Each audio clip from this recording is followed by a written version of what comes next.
सास का घूंघट पार्ट 3। अब तक हमने देखा कि देविका की हालत बहुत नाजुक है, लेकिन घर के आदमी उसे डॉक्टर के पास नहीं जाने दे रहे और जोगिंदर ने घर के मेन गेट पर बहुत बड़ा ताला लगा दिया है। लेकिन देविका की सास विमला पहली बार घूंघट उठाकर समाज के बनाए नियम का उल्लंघन करती है और देविका की जान बचाने की कोशिश में जुट जाती है। मैं भी देखती हूँ मेरी बहू को डॉक्टर के पास जाने से कौन रोकता है। देखो सचिन के बापू, दरवाजे की चाबी दे दो मुझे। तुम्हारा दिमाग ठिकाने पर है, पहले सर पर पल्लू रखो और अंदर जाओ।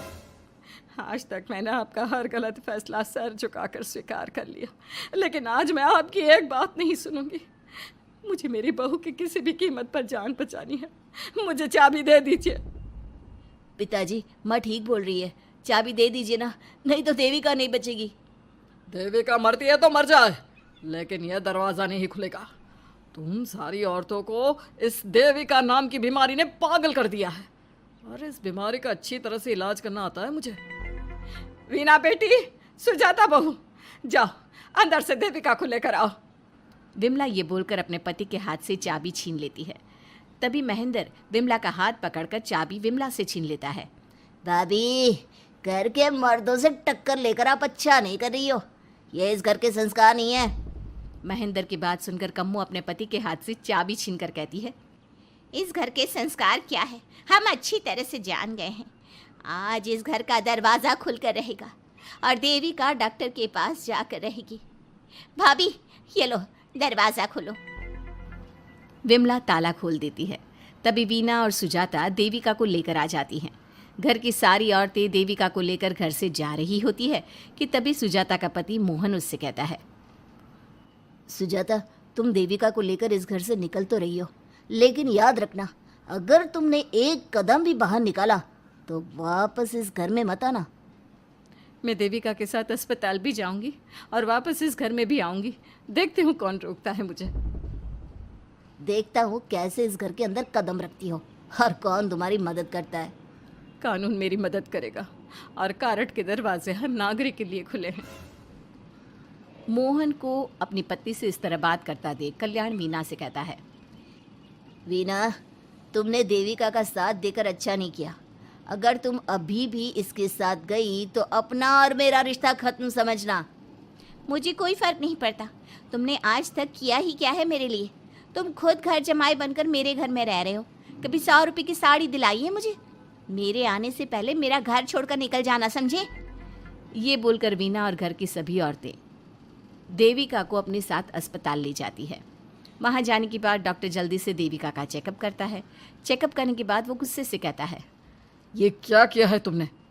क्या हुआ डॉक्टर साहब? आपकी बहू की इतनी ज़्यादा हालत ख़राब है और उन्हें चोट भी लगी है, फिर भी आपने उन्हें हॉस्पिटल लाने में इतना लेट कर दिया। आपको 3 दिन पहले ही इन्हें हॉस्पिटल में एडमिट करवाना चाहिए था। हमसे गलती हो गई डॉक्टर साहब, लेकिन आप जल्दी कुछ करिए। हमारी बहू और उसके बच्चे को बचा लीजिए।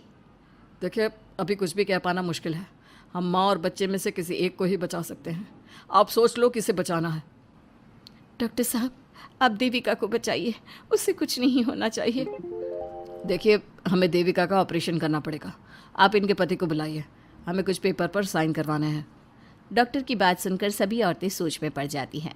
तभी वीना कहती है, डॉक्टर साहब, इनके पति नहीं आ सकते। ये इनकी सास है विमला देवी, आप इनसे साइन करवा लीजिए। लेकिन पेशेंट की हालत इतनी नाजुक है, इनके पति है कहाँ? वो अपने आदमी होने का धर्म निभा रहा है। पति धर्म के बारे में उसे कुछ नहीं पता। डॉक्टर साहब, वो नहीं आएगा। क्या क्या करना है आप मुझे बताइए। थोड़ी देर बाद डॉक्टर देविका का ऑपरेशन शुरू कर देते हैं। जब वो ऑपरेशन थिएटर से बाहर आते हैं तो कहते हैं, आप लोगों की किस्मत अच्छी है, देविका भी सुरक्षित है और उसका बच्चा भी। डॉक्टर, बेटा हुआ है या बेटी? बेटा हुआ है। सब लोग बहुत खुश होते हैं। कुछ दिन तक देविका उसी हॉस्पिटल में रहती है और उसके ससुराल की औरतों ने उसका बहुत ध्यान भी रखा। अब देविका कुछ हद तक ठीक हो गई। डॉक्टर ने देविका को घर जाने की इजाज़त दे दी, लेकिन सभी सोच में पड़ गए। हम भाभी को घर ले तो जाएं, लेकिन माँ, आपको घर का माहौल पता है ना। देविका भाभी अभी पूरी तरह से ठीक नहीं हुई। भाभी वहाँ आराम नहीं कर पाएंगी और पता नहीं घर के सारे आदमी हमारे साथ क्या करेंगे। माँ, क्या हम डॉक्टर से बात करके देविका को थोड़े दिन और यहाँ नहीं रख सकते? जब वो पूरी तरह से ठीक हो जाएगी तो उसे यहाँ से ले जाएंगे। ये बात सुनकर विमला सोच में पड़ जाती है। तभी कम्मो कहती है, तुम दोनों ठीक कह रही हो, मैं अभी डॉक्टर से बात कर लेती हूँ। कम्मो डॉक्टर से बात कर लेती है और देविका कुछ दिन में बिल्कुल ठीक हो जाती है। देविका अपने बच्चे को गोद में लिए बाकी औरतों के साथ अपने ससुराल जाती है, लेकिन घर के सभी आदमी उन्हें दरवाजे पर ही रोक देते हैं। खबरदार, तुम में से कोई भी औरत अगर घर के भीतर घुसी, अगर तुम घर में कदम रखोगी तो घर अपवित्र हो जाएगा। घर हमारे कदम रखने से अपवित्र नहीं होगा, बल्कि आपकी गंदी सोच की वजह से घर क्या, अरे पूरा समाज अपवित्र हो रहा है। सुजाता, मैंने मना किया था ना घर से बाहर जाने के लिए। अब एक काम कर, जैसे यहाँ आई है वैसे ही यहाँ से सीधा अपने मायके लौट जा।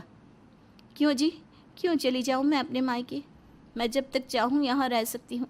अगर आपने मुझे इस घर में आने से रोका तो मैं आपकी पुलिस में शिकायत कर दूँगी। वीना, इन सब की तरह तुम्हारा भी दिमाग खराब हो गया है। अब मैं तुम्हें बिल्कुल बर्दाश्त नहीं करूँगा। तुम्हें ऐसी सज़ा दूंगा कि तुम याद रखोगी। सज़ा बाद में देना, पहले मेरे घर से बाहर निकलो। खुद पूरी जिंदगी में एक घर नहीं खरीद पाए और मुझे सबक सिखाने की बात बोल रहे हो। देखो वीना, तुम इस घर की बेटी ज़रूर हो, लेकिन कल्याण इस घर में ही रहेगा।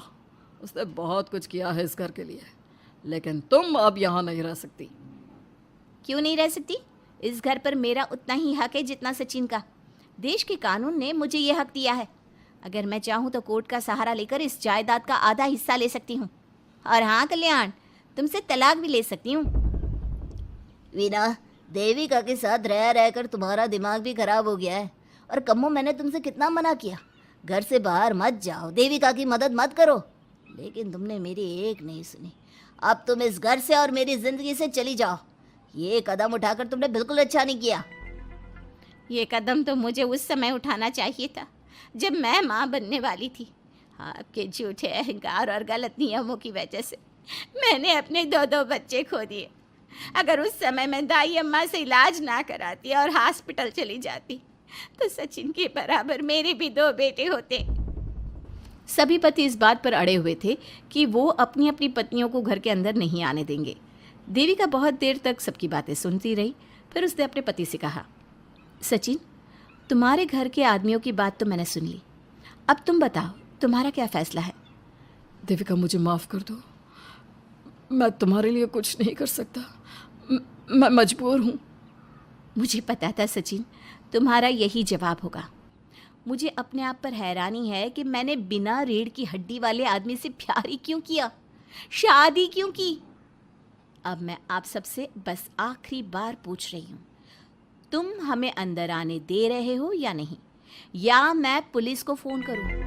देविका, आज तक हमारे गांव में पुलिस ने कभी कदम नहीं रखा और तू हमारे घर के दरवाजे पर पुलिस को लेकर आएगी? तेरी हिम्मत कैसे हुई ये बात करने की? आज तक इन औरतों ने घर से बाहर कदम नहीं निकाला था और 2-4 दिन में तूने इन सबको इनके अधिकार भी याद करा दिए। अब तो तुम बिल्कुल इस घर में नहीं आ सकते। घर की औरतें घर के बाहर खड़ी थी और घर के आदमी घर के दरवाजे पर। उनकी लड़ाई देखकर पूरा गांव इकट्ठा हो गया। देविका को अस्पताल पहुंचाकर घर की औरतों ने काम तो अच्छा किया। इस काम से देविका और उसके बच्चे की जान भी बच गई, लेकिन इनकी जान बचाने की कीमत घर की औरतों को कैसे चुकानी होगी, इसके लिए आपको आने वाला एपिसोड देखना होगा। और हमारे प्यारे दर्शकों, हमें कमेंट करके ज़रूर बताइए कि देविका के साथ बाकी औरतों को क्या करना चाहिए। क्या उन्हें घर के अंदर जाने के लिए संघर्ष करना चाहिए या फिर वो घर छोड़कर चले जाना चाहिए?